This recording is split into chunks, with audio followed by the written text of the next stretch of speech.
Ya, menurut Mas Selamat. Ya, pertama saya ingin mengatakan bahwa politisi adalah profesi yang boleh berbohong, berkhianat, menipu, bahkan kemudian menyandera, mengadu domba, namun terakhir bisa tetap dihormati. Termasuk bisa korupsi, tapi tetap bisa dihormati. Tunggu dulu, saya mau tanya. Ini klasifikasi politisi seluruh dunia atau hanya di Indonesia? Seluruh dunia, Mas. Jadi ini pernyataan Mark Twain. Mark Twain? Iya, jadi dia seorang novelis. Iya, Mark Twain. Kemudian dia pelajari situasi politik di berbagai negara. Jadi politisi itu boleh berbuat sampai sekejingnya, tapi kemudian dihormati oleh rakyat atau pendukungnya, merasa terhormat. Ya, kita membahas sang politisi ini. Apa yang dikatakan Mark Twain benar? Benar. Di Indonesia terjadi? Terjadi. Oke. Nah, jadi gini Mas, kalau melihat kasus Harun Masiku ini, ya, ini kan awalnya adalah internal PDIP. Yes. Yang menjadi masalah juga, apakah orang yang bukan di daerah asalnya boleh menjadi caleg di daerah lain? Boleh lah. Ya, boleh kan? Boleh. Boleh. Harun Masiku kan dianggap sebagai orang Sulawesi Selatan. Sebagai contoh. Iya. Saya mau yang dipindahkan ke Sumatera Selatan, begitu ya? Bukan dipindahkan, artinya dicalonkan di sana. Iya, betul. Adiana Pitupulu. Iya. Itu orang Sunda atau orang Batak? Iya, orang Sumatera Utara lah, keturunannya, ada marganya ya.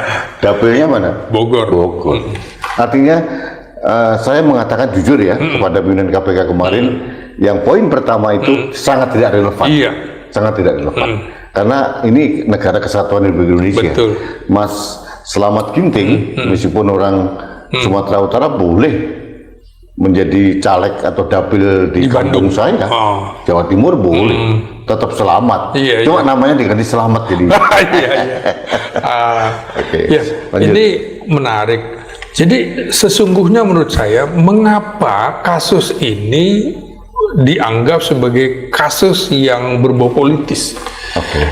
Karena pada saat itu kita harus melihat dulu siapa sih sesungguhnya partai politik yang paling mendukung Jokowi sejak awal. Siapa Mas? PDIP. PDIP. Ya, termasuk kemudian baik atau buruk Jokowi dianggap baik semua gitu ya. Kadang-kadang kita waktu itu sebagai akademisi susah juga ngomong dengan teman-teman PDIP. Pokoknya Jokowi seperti dewa, nggak ada salahnya, bahkan seperti malaikat. Ketika kita ingin membahas soal ijazah ya, sudah defensif semuanya, tidak mau duduk bersama misalnya. Nah sekarang, peristiwa ini tahun 2020. Seharusnya kalau saja misalnya semua mau fair, ya sudah, tahan aja, tangkap saja misalnya, tahan saja, tersangkakan saja Hasto dari awal 2020. Ternyata tidak. Ternyata tidak. Nah, artinya apa? Dari 2020 itu sudah ada penyanderaan yang dilakukan oleh Presiden Jokowi. Kenapa langsung jamin ke Presiden Jokowi? Saya yakin bahwa itu. Saya sudah pada kesimpulan bahwa Jokowi dalam tanda petik adalah komisaris KPK, Mas. Apa namanya? Komisaris utama dari Dewas KPK gitu ya. Lebih tinggi lagi daripada Dewas. Iya, ya? iya. Yang mengendalikan KPK.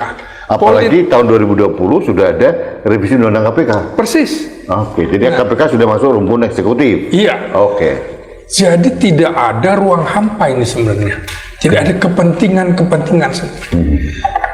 Kenapa baru kemudian setelah hampir 5 tahun, ini kan peristiwanya awal 2000 gitu ya, awal 2020, ya, sekarang sudah hampir 9 Januari 2020. Ya, sudah hampir 5 tahun. Ulang tahun kelima. Persis. Nah, ini menjadi menarik juga pada saat juga dalam sejarah PDIP baru Hasto yang menjadi sekjen 2 kali. Dari mulai Sucipto, kemudian Pramono. digantungkan Pramono, digantikan oleh Cahyokumolo, baru ini. Baru Hasto 2 periode. Menarik ini.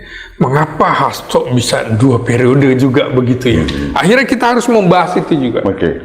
Nah, dalam kasus ini menjadi pertanyaan juga sesungguhnya.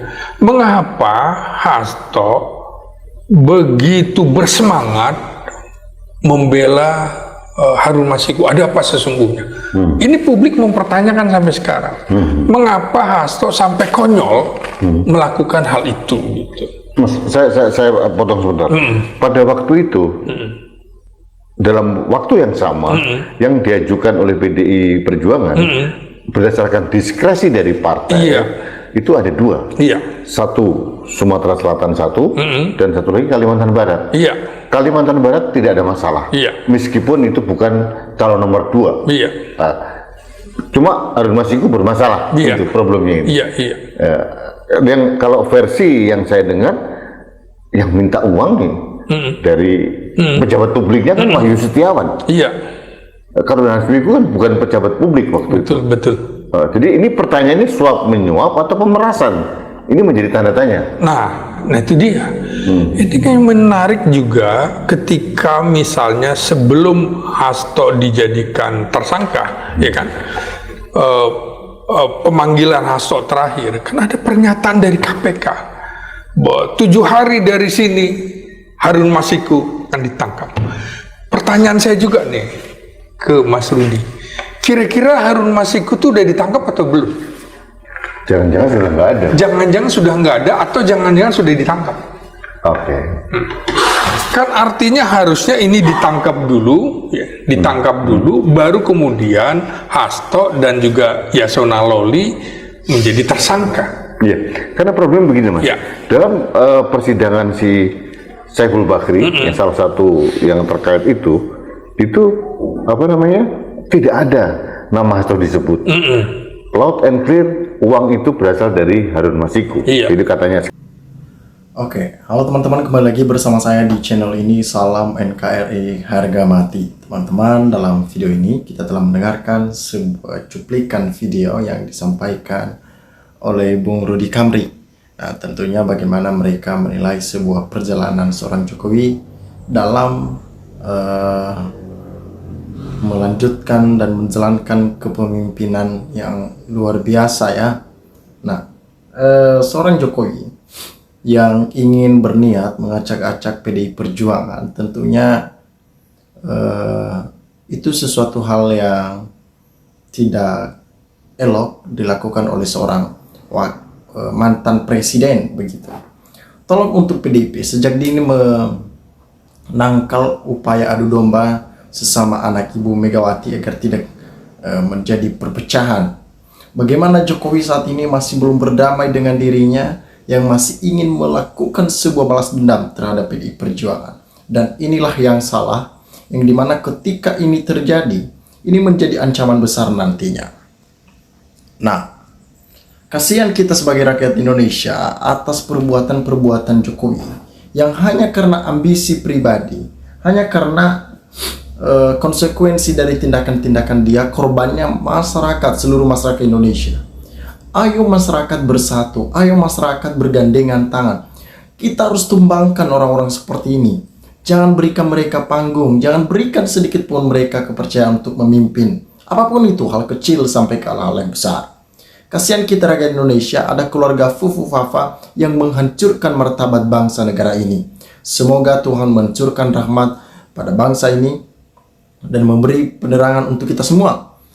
Terima kasih Pak Rudi atas penerangan untuk kami yang memang kita sebagai masyarakat awam diberikan sebuah pencerahan seperti ini.